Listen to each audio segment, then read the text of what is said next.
తెలంగాణలో సార్ కొనసాగుతా ఉంది. మాట్లాడదాం. సుదర్శన్ రెడ్డి గారు ఉన్నారు, సీఓ.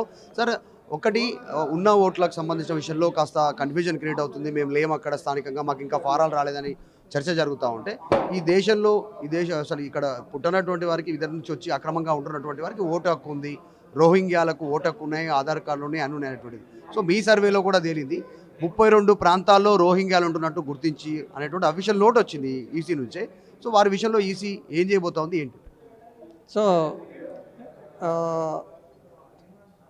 దిస్ ఎలక్టరల్ రోల్ ప్రక్షాళన అనేది ఇప్పుడు రోహింగ్యాస్ అనే ప్రసక్తికి వస్తే, వాళ్ళు రోహింగ్యాస్ కాదా అనేది విషయం పక్కన పెడితే, ప్రతి ఒక్కరికి ఆ ఎన్యుమరేషన్ ఫామ్, రోహింగ్యాస్ కానీ ఎవరికైనా కూడా ఆ ఎన్యుమరేషన్ ఫామ్ అనేది ఇవ్వడం జరుగుతుంది.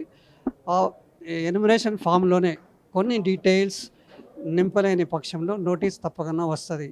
నోటీస్ వచ్చిన వ్యక్తి ప్రతి ఒక్కరు వాళ్ళకి డీటెయిల్స్ ఈఆర్ఓస్కి ఇవ్వాల్సి వస్తుంది. కాబట్టి ఆ సమయంలో తగు విచారణ చేసి ఈఆర్ఓ అనేవాళ్ళు, ఎవరైతే ఆర్డీఓ క్యాడర్ అయిన వాళ్ళు తగు విచారణ చేసిన తర్వాత వాళ్ళపైన యాక్షన్ అనేది తీసుకోవడం జరుగుతుంది. వాళ్ళు ఇక్కడ కానే కాదు, వాళ్ళు లోకలే కాదు, ఇక్కడ not citizen of India. So వాళ్ళకి సంబంధించిన విషయంలో మీ రిపోర్ట్ ఏముంటుంది? మీరు కేంద్రానికి ఫిర్యాదు చేయాల్సి ఉంటుందా? ఇప్పుడు మీరు కొన్ని గుర్తించిన కాలనీలు వాటికి కూడా నోటీస్ పీరియడ్లో ఈఆర్ఓ అనే వ్యక్తి వాళ్ళపైన నోటీస్ ఇచ్చి వాళ్ళ యొక్క సంజాయిషి తీసుకోవడము అవన్నీ చేస్తాడు. కాబట్టి స్పీకింగ్ ఆర్డర్ ఇస్తారు. ఆ ఆర్డర్లోనే పొందుపరుస్తారు ఏంటి అనేది, ఎందుకు ఇతనికి ఓటు కల్పించలేకపోతున్నాం అనేది.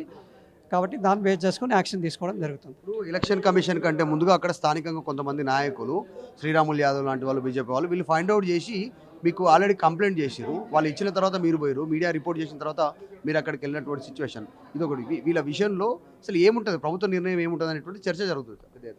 ప్రభుత్వం కాదు, ఎలక్షన్ కమిషన్ వాళ్ళ నిర్ణయాలు ఉంటాయి దీనిపైన. ఇంతకుముందు చెప్తున్నట్టు వాళ్ళ ఎన్యుమరేషన్ ఫామ్స్ అనేది వాళ్ళ దగ్గర నుండి కూడా వచ్చిన తర్వాత నోటీస్ పీరియడ్లో పూర్తిగా వాళ్ళపైన ఇది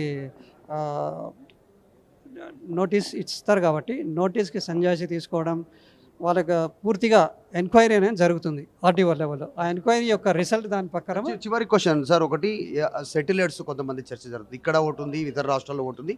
నాట్ ఓన్లీ ఏపీ, తెలంగాణ, ఇతర రాష్ట్రాల నుంచి వచ్చినటువంటి వారికి కూడా వాళ్ళ విషయంలో ఈసీ ఏం చేయబోతుంది? ఇప్పుడు ఫిల్టరేషన్ లేదు, అక్కడ ఎన్యుమరేట్ చేసుకుంటారు, ఇక్కడ ఎన్యుమరేట్ చేసుకుంటారు, ఒకే విధానం లేదు, దాన్ని క్లబ్ చేసి చూసేటువంటి విధానం బీఆర్ఎస్ చెప్తా ఉంది. అంటే ఇక్కడ అక్కడ చేసుకుంటే ఒక దగ్గర పోయేలాగా పరిస్థితి లేదు, రెండు చోట్ల వస్తుంది.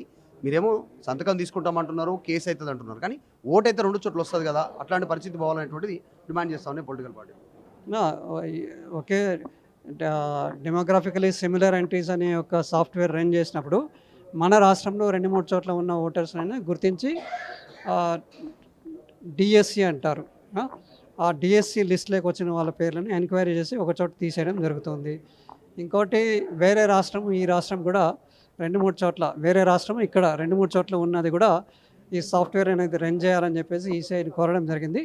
తొందరలో అటువంటి సాఫ్ట్వేర్ కూడా వాళ్ళు రన్ చేస్తే, పంజాబ్లో ఉండి ఇక్కడ ఉండి 2-3 చోట్ల ఉన్నట్టు గుర్తిస్తే ఆ డెమోగ్రఫికలీ సిమిలర్ ఎంట్రీస్ కింద వస్తాయి. కాబట్టి సిమిలర్ ప్రకాష్ రాజ్దేనా? ప్రకాష్ రాజ్ అట్లా అంటుంటే అరెస్ట్ అవుతారా? అది it depends on the process. అంటే ఎలక్షన్ కమిషన్కి సంబంధించి సర్ ప్రక్రియ కొనసాగుతుంది తెలంగాణలో. ఇప్పటికే కొన్ని రాష్ట్రాల్లో కంప్లీట్ అయింది. అనేక అనుమానాలు ఉన్నాయి, వీటికి సంబంధించి చర్చ కొనసాగుతుంది. ఉన్నవాళ్ళ ఓట్లు ఉంటాయా పోతాయా అనేటువంటి ఒకవైపు చర్చ జరుగుతుంటే, అట్లేం లేదు, ఫామ్ ఉంది, మీరు తెలుసుకోవచ్చు, బిఎల్ఓల సహాయం తీసుకోవచ్చు, మీరు ఎన్యుమరేట్ చేసుకోవచ్చు అనేటువంటి అభిప్రాయం చెప్తూనే, రోహింగ్యాలకి సంబంధించినటువంటి అంశంలో కూడా వాళ్ళకు కూడా ఫామ్స్ ఇస్తాము, దాని ద్వారా గుర్తిస్తాం, దాని ద్వారా ఫెడరేషన్ ఉంటుంది. ప్రభుత్వాలు ఏం చేస్తారో ప్రస్తుతానికి ఎలక్షన్ కమిషన్ ఏం చేయబోతుంది అనేటువంటిది ప్రాసెస్, రెగ్యులర్ ప్రాసెస్లో ముందుకు పోతా ఉన్నామని చెప్తా ఉన్నారు. తర్వాత సెటిలర్ ఓట్లు, ఏపీ తర్వాత ఇతర రాష్ట్రాల నుంచి వచ్చి తెలంగాణలో, హైదరాబాద్లో ఉంటున్నటువంటి ఓట్ల విషయంలో కూడా నెక్స్ట్ ఫ్యూచర్లో ఒకే సాఫ్ట్వేర్ ద్వారా ఫిల్టరేషన్ చేసే అవకాశం కూడా ఉంటుంది. ప్రస్తుతానికి మాత్రం సంతకం తీసుకుంటున్నాం వారికి సంబంధించినటువంటిది కాబట్టి ఆ డిక్లరేషన్ తీసుకుంటున్నాం. ఆ డిక్లరేషన్ ద్వారా కూడా శిక్షార్హులు అయ్యేటువంటి అవకాశం ఉంటుంది. సో మొత్తానికైతే ప్రాసెస్ అయితే స్టార్ట్ అయింది అనేటువంటిది చెప్తా ఉన్నారు. సో ముఖ్యంగా రోహింగ్యాల అంశం పైన పెద్ద ఎత్తున ఆందోళన కొనసాగుతుంది కాబట్టి దానిపైన కూడా సుదర్శన్ రెడ్డి ఎలక్షన్ కమిషన్ సంబంధించి సీఓ రెస్పాండ్ అయ్యారు.